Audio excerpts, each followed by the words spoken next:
Good morning and welcome back to the One Celtic Fans View this morning. So Scotland managed to get a draw last night. Tony Ralston manages to pass the ball back to somebody that's not there, and Kieran Tierney goes down injured again. That's all covered in this morning's Celtic News. Anyway, good morning. I hope today finds you well. It's Thursday, isn't it? It's Thursday. The hand of God has spoken.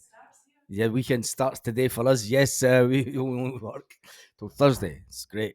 Anyway, that was the hand of God, who's in good health. Yes, so last night Scotland played and they managed to get a 1-1 draw. And one of the papers has been talking about the fact that Kieran Tierney, yes, Kieran Tierney, it has been suggested that Kieran Tierney will be welcomed back to Celtic. And this is one of the rags this morning. Celtic Transfer Insider welcomes Kieran Tierney. Return with open arms as trusted figure puts faith in Brendan Rodgers. Tierney's future is up in the air. His fucking career's up in the air. Come on, he was injured again last night. That guy, let's not beat around the bush. Kieran Tierney could have had one of the most fabulous careers ever if he could stay fit. But he can't. He always seems to get injuries, and it's going to be a case. It's going to be one of the most disappointing ends to a career if he just comes back to Celtic now. I wanted Kieran Tierney to go all the way to the top. I thought when he left Celtic and he went to Arsenal, I thought, yeah, he's going to do well at Arsenal, and then he'll get an even bigger team coming in for him. Got a bigger team coming in for him because he had the potential to be that good. And I'm never going to diss Kieran Tierney because I've been standing beside the fans when he stood in front of us with a megaphone, and I love him a bit. But as a player, it is such a hard luck story. And let's just hope that injury that he got last night isn't too damaging. The Scotland manager talking about Kieran Tierney last night said, obviously, it looks pretty bad. Obviously, we have to assess it. But Kieran won't play the last group game. You have to feel for him. He's got himself into great shape. He's a top player for us who does ever so well. On a personal level, it's a massive, massive blow for Kieran Tierney. He was putting himself in the shop window. I did say if Kieran Tierney has a top tournament, he'll not come to Celtic because he'll get offers at big clubs. And then the fact that he's went down injured again, you're going to say, look at his studs hit the ground. He was unlucky. But that's been this kind of story of Kieran. It's devastating, man. It is actually. I feel really bad for him this morning. And as a player that I wanted to do really well, I thought this year was too early for him to come back to Celtic. You never know; he might still come to Celtic this transfer window as Arsenal trying to offload the player to recoup some of the cash that they spent on paying Celtic for him for his services, but. Chances of going to a big top team now have just diminished. I think Kieran really needed to get the 3 games and put himself in that shop window, and I thought he would have went back to Spain. It is all up in the air now for Kieran. He's obviously he'll leave the Scotland camp today probably if he's not going to play any part in because of his injury. He'll fly home himself, which as well as bad enough. I don't know if the Scotland camp will keep him there or if they'll just let him fly home. But I mean, that flight home, you want to be travelling home with the boys. You want to be travelling home with the rest of the squad, and it can do his mentality a lot of harm as well. You know, knowing that he's injured and knowing that he's basically sneaking out the back door of the Euros and heading back home. But anyway, we wish Kieran all the best. We do wish him well.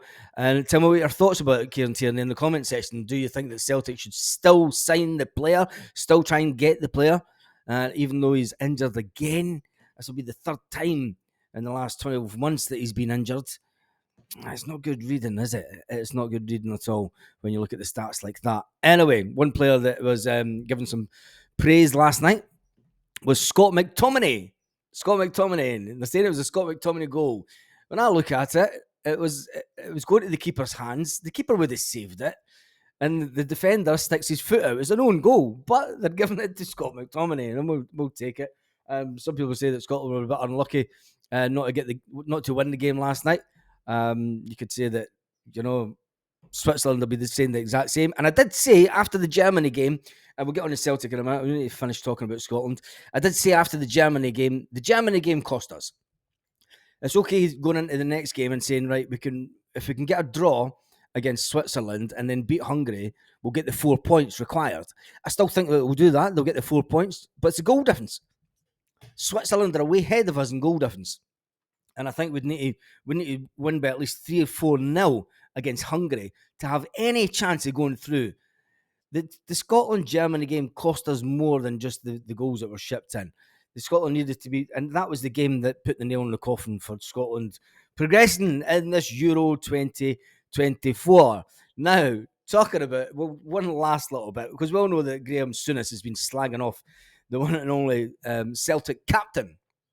And he come out yesterday before the game and he says that he forgot the guy's name, but he knew he played for Celtic. So he called him the Celtic captain. It's amazing that. It's amazing that he didn't call Tony Ralston the Celtic captain.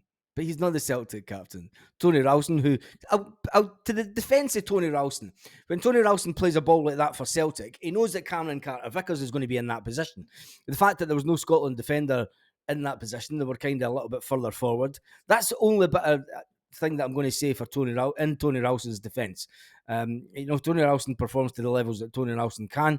He's a workhorse. He'll go through players. But he'll probably be forever remembered for that pass back that went to nobody. And you've got to say, what a fucking strike. What an absolutely friggin' amazing strike by the Swiss guy. I mean, he put a bit of bend on it and got it right into that top corner. It was fantastic. The keeper was getting nowhere near it. So let's not take away anything from the strike. But anyway, Celtic on their Twitter, yes, Celtic, had a little bit of a dig. At Souness. I love it. The banter years continue. So I'm going to just take a screenshot. Goal! McTominay scores. The Scotland national team put out. Celtic retweeted it and put the Celtic captain sets up the opener. In other words, get it right up you as soon as. Get it right up you. Would you? Anyway, right up to some Celtic transfer news. Oil is expected out the door, but Genk have made an increased offer for the Celtic striker. The two clubs have been locked in talks in the last couple of days, and this report says that Genk have made an improved offer as they look to get the deal for striker O, according to reports in Belgium. The Belgian side were last week in talks in the hoops, ready to offload the 23-year-old after only 18 months at Celtic. Yes, another Ange Postecoglou signing that's leaving the building. For all the good that Ange did, he did bring in a lot of players that weren't never going to cut the mustard, really, were they? Some people say, look, give him his chance. I think had plenty of chance. 18 months at Celtic is more than enough time to try and prove to any manager that you're as good as Kyogo, let's say. But he was never going to be nowhere near as good as Kyogo. And he wasn't even as good as Adam either. And there's no update on Adam either situation yet. But it looks like there was they obviously agreed terms with the player. And they haven't agreed anything with Celtic as yet. It's probably the structure of the deal that they're probably trying to get worked out more than the actual finances. It'll be how they're going to structure it, whether they're going to pay it in bits and bobs. As I say, no deal has been reached, though it may get closer in the next couple of days. Genk have increased their offer for the South Korean striker. Yes, the South Korean striker that when we signed him, he was signed as some pin-up boy from South Korea. Anyway, pin-up boy for South Korea. Anyway, back to this report about Kieran Tierney coming to Celtic, some transfer news. Tierney's future is up in the air, but demands have never been higher to see him back at Celtic Park. This says Kieran Tierney admits he'll only return to Parkhead if he can hit the heights he performed during his first spell at Celtic. Kieran Tierney's first spell at Celtic was a fantastic time. And even when he got that facial injury at the cup final and he had to go to the hospital, get stitches in his lips. Or was it his head? I can't remember. It was his lip, wasn't it? And then he was pictured running back up the stairs just as the final whistle was going, running back up the stairs at Hampden to join the boys back on the pitch. That's the Kieran Tierney that was full of energy. And you've just got to think that injury after injury after injury starts to play in the back of the mind of the player, and it stops him being able to perform. You've got to worry about him. You've got to worry about him. He did play last season at Real Sociedad after dropping out of Arsenal's. Can we go for him? Would you go for him? It's going to open up. I mean, they're going to want in the region around about £10 million for him. 27-year-old is way out with the Celtic model. He's been absent by knee injury, hamstrings over the past 2 seasons, and this injury after injury after injury. I don't know. Tell me what you think in the comments. Anyway, let's see what other Celtic news there is kicking around this morning. Now, one guy that we thought we were going to see back at Celtic in a coaching capacity was Charlie Mulgrew. He obviously didn't get that gig. It looks like that went to Johnny Hayes. But Charlie Mulgrew has landed his first coaching role after hanging up his boots, after missing out on the Celtic job. It looks like he has been given pathway manager at... not the pathway manager. He's been given the under-18s manager coach role at Hamilton Accies, of all teams. And I've got to say, that's a fantastic role, because Hamilton is one of those teams that do bring youth through the system. They do use youth quite a lot, and they've got a fantastic youth set up there. So that's a good one for Charlie Mulgrew to get his new coaching role at the under-18s, and hopefully he'll be able to show Celtic what they missed out on. But maybe they're not going to miss out, because we've signed Charlie Mulgrew's son for under-18s, and it'll be interesting to see when Celtic start putting out statements. Yes, Statement FC. When they start putting out statements to see exactly what is going on, because we're all missing some real good Celtic news coming out of Celtic. Whilst we all know that Celtic need 2 goalkeepers after Benji Secist spilt the beans and told everyone that he had left Celtic, he brokered the deal to get out the last 2 years of his contract. And the meeting would have went like this: Gaffer, can I rip up my contract and walk away? Benji, of course you can. Go away.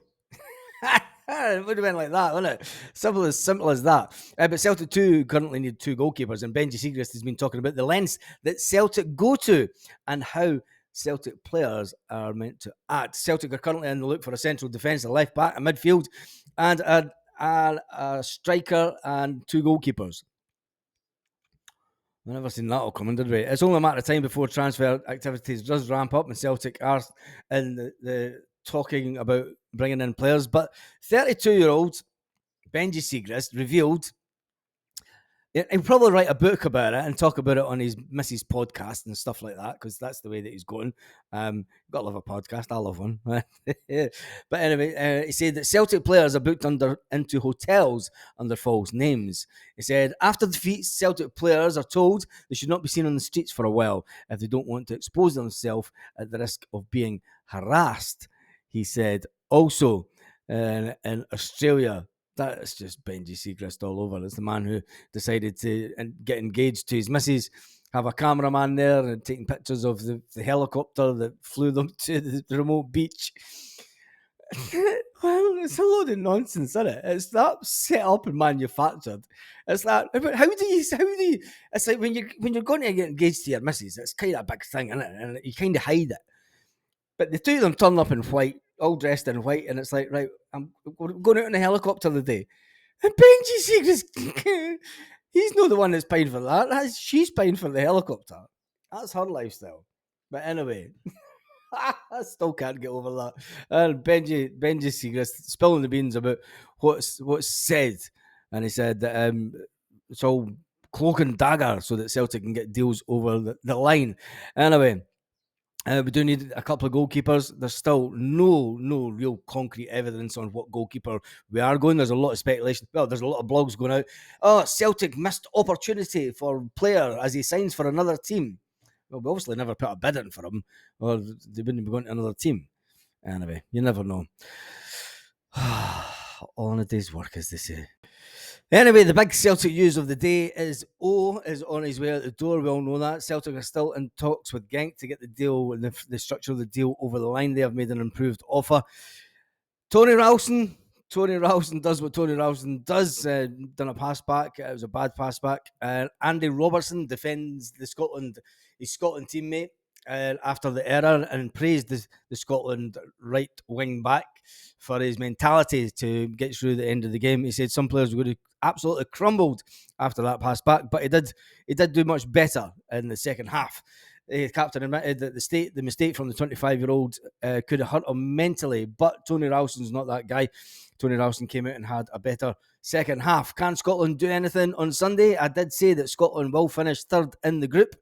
They won't finish second because of goal difference. I did say that after the Germany game, and I stand by that to this day. Anyway, there's not a lot more Celtic news kicking around this morning, so have a fantastic day, Celtic fans all around the world.